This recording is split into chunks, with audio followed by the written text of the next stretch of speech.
السلام عليكم.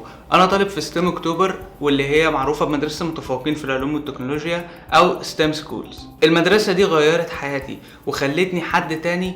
لو ما كنتش مريت بالتجربه دي ما كنتش هبقى نص الشخص اللي انا عليه دلوقتي. لو انت طالب في اعدادي او ولي امر فالفيديو ده هيبقى مفيد جدا ليك، لانها فرصه مش هتتعوض تاني. مدرسه المتفوقين مبنيه على 3 كلمات: البحث العلمي scientific research، التيم وورك اللي هو العمل الجماعي او العمل التعاوني، والكرياتيفيتي اللي هي الابداع. ولو عايز تعرف اكتر عن نظام المدرسة وعن الطريقة اللي بنتعلم بيها في المدرسة فاضغط على اللينك اللي فوق ده، وده هيوديك لفيديو احنا كنا عملناه بنشرح فيه المدرسة بالظبط تفاصيلها ايه من جوه. المدرسة كانت بتاخد 300 طالب وطالبة من كل حتة في مصر، وده كان يعتبر رقم قليل جدا مقارنة بعدد الناس اللي بيقدموا لها، وده يحطها بنسبة قبول حوالي 10% من كل الناس اللي بيتقدموا.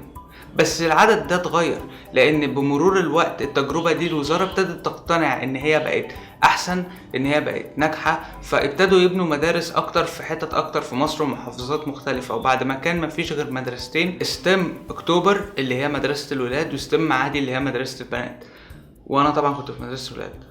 دلوقتي بقى في مدارس في محافظات اكتر بكتير، معرفش عددهم كام بالظبط، او وقت ما كنت تشوف الفيديو هيبقى عددهم كام، بس اخر رقم سمعت عنه كان 9 تقريبا including المدرستين دول. فالعدد بيزيد، وده يوصلنا لحوالي 1500 طالب بيدخلوا كل سنة في النظام ده. انا اعتبر اخر دفعة 300 طالب.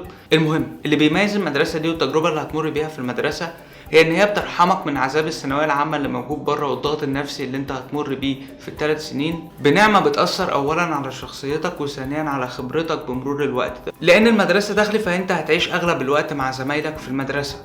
لا بجد، بص، السنه فيها 12 شهر، منهم 8 شهور تقريبا دراسة، ولان انت بتقعد في المدرسة حوالي 5/7 من كل اسبوع، 5 ايام من 7 بتروح يومين في البيت، فده هيطلع لنا حوالي 5/7 وكذا رقم من السنة كلها بتقضيها مع اصحابك في المدرسة، اللي هي تقريبا ممكن نقربها ل6 شهور لو ضفنا ليها الامتحانات والخروجات اللي انت هتخرجها مع اصحابك. How did you know that?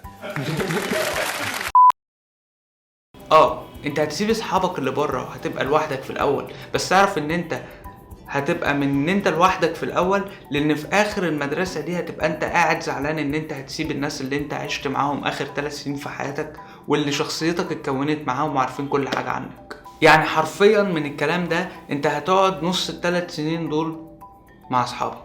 طب وده هيفرق في ايه؟ لا هيفرق. طبيعة الحياة دي هتعلمك الاجتماعية وازاي تستفيد من الناس اللي حواليك، ونظرا لان 50% من تقييمك في المدرسة ومجموعك مبني على عمل جماعي وشغل انت مش بتتقيم عليه لوحدك، فانت هتطلع من المدرسة دي حد تاني في التعاون والشخصية. طب والخبرة؟ خبرتك قبل المدرسة لو اعتبرناها 1، فبعد المدرسة ممكن نقول عليها 1000. بداية من ان نظام المواد في المدرسة مبني على البحث العلمي، وان مفيش كتاب او منهج محددين يأيدوا المعلومة اللي انت المفروض تاخدها، وان انت اللي بتحضر الدرس وبالدور كل جروب بيعرض في مرة في الفصل. طب والمدرس كده بيعمل ايه؟ المدرس مهمته مهمة جدا، لان هو اللي بينظم الموضوع ده وبيشرف على العرض، ولو في اي معلومة غلط سمعها بيصححها، وكمان بيقيمك وبيساعدك ازاي تبقى احسن في العرض بتاعك. هقوم اتكلم قدام الفصل؟ بص، هو صعب في الاول، انا ما اقدرش انكر ده، بس ده تحدي هيقويك بالوقت. كل حاجة فيك هتتطور، والعرض بالذات، لان كل اللي حواليك هيبقوا بيتحدوك، فده هيرفع من مستواك. زائد ان المدرسين في اول سنة هيقضوها كلها بيحاولوا يعلموكوا ازاي تبقوا احسن في العرض، وعارفين ان في ناس اساسا ما بتعرفش تتكلم قدام اكتر من شخص واحد. طب انت اقنعتني، بس فين الابداع في الكلام اللي انت بتقوله ده؟ بالرغم من انها حاجة مش حد هيعلمها لك في المدرسة، الا انك هتتعلمها بشكل او باخر. المشروع اللي بتعمله كل ترم واللي بيبقى هدفه ان انت تحل مشكلة من مشاكل مصر، ده هيفتح لك باب لمليون حاجة انت ممكن تبدع فيها، لان انت هتبقى محتاج تتميز عن ال200 واحد اللي هيجيبوا حلول لنفس المشكلة دي معاك. من الاخر انت هتبدل الضغط النفسي اللي هيبقى عليك في الثانوية العامة بوانس ان لايف تايم اكسبيرينس، اللي هي فرصة ما بتجيش غير مرة واحدة في العمر. قول لي اقدم ازاي؟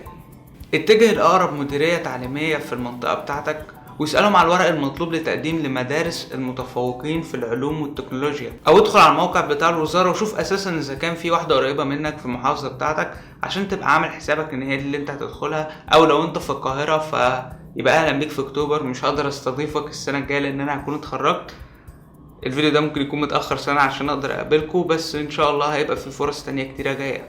بالمناسبة انك تكون ستيمر دي حاجة حلوة، بس انا ما قلتش ان هي حاجة سهلة، لان لو النجاح كان حاجة سهلة فكان كل الناس هتنجح.